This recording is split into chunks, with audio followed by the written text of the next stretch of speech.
जय श्रीराम. रामो राजमणि सदा विजयते, रामं रमेशं भजे. रामेणाभिहता निशाचरचमू, रामाय तस्मै नमः.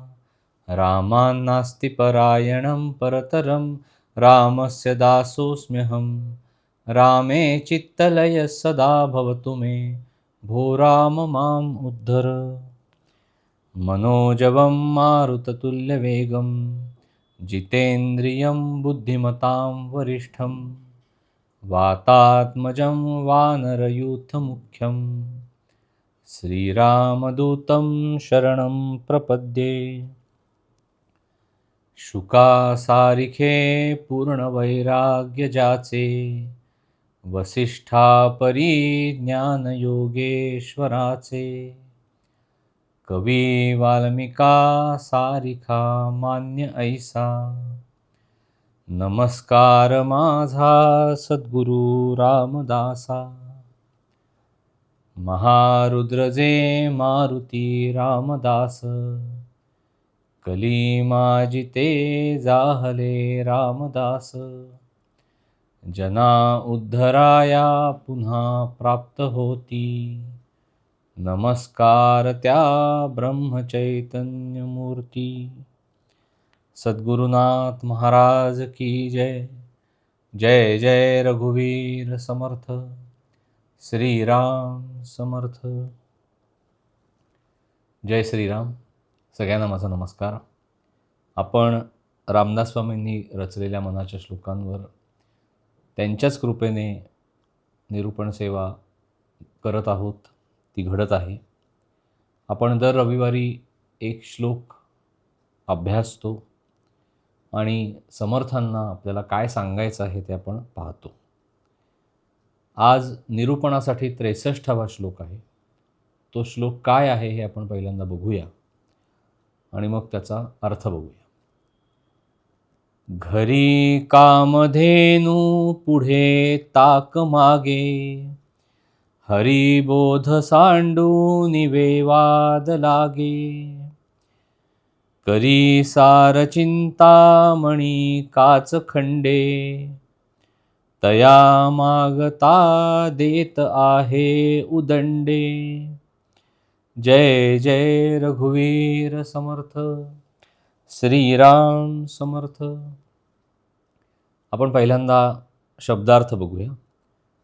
कामधेनू म्हणजे कामना पूर्ण करणारी गाय. म्हणजे समुद्र मंथनातून जी 14 रत्न बाहेर पडली त्यातलं एक रत्न म्हणजे कामधेनू आहे.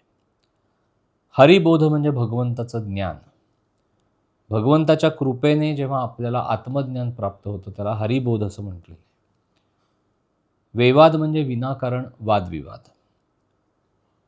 करीसार चिंतामणी काचखंडे. चिंतामणी म्हणजे चिंता दूर करणारं किंवा चिंतिलेलं सर्व पुरवणारं, इच्छा पूर्ण करणारं असं चिंतामणी नावाचं रत्न. काचखंडे म्हणजे काचेचे तुकडे. तया मागता देता आहे उदंडे. उदंडे म्हणजे पुष्कळ.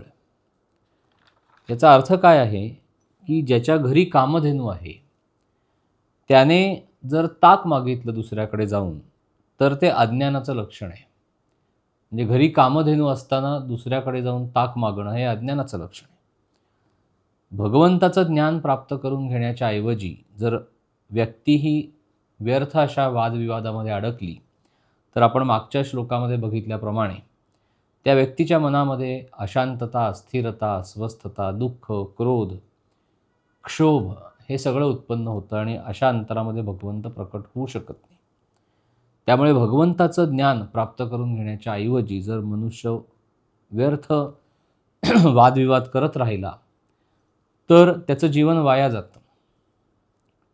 म्हणजे हाती सर्व इच्छा पूर्ण करणारं, चिंतिलेलं सर्व देणारं चिंतामणी रत्न असताना जर मनुष्य काचेचे तुकडे मागत हिंडला तर ते करंटेपणाचं लक्षण आहे.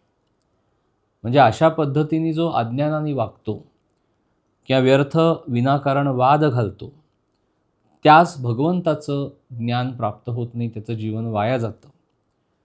आणि काचेचे तुकडे तो मागत फिरतो, चिंतामणी रत्न हाती असताना सुद्धा.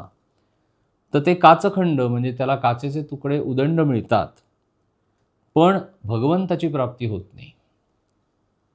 म्हणजे बुद्धीचा उपयोग करून घेऊन मनुष्याने खरं तर जे नित्य आहे, म्हणजे नित्य असा जो भगवंत आहे, त्याचं चिंतन करून त्यापासून आत्मज्ञान खरं तर प्राप्त करून घ्यायला पाहिजे.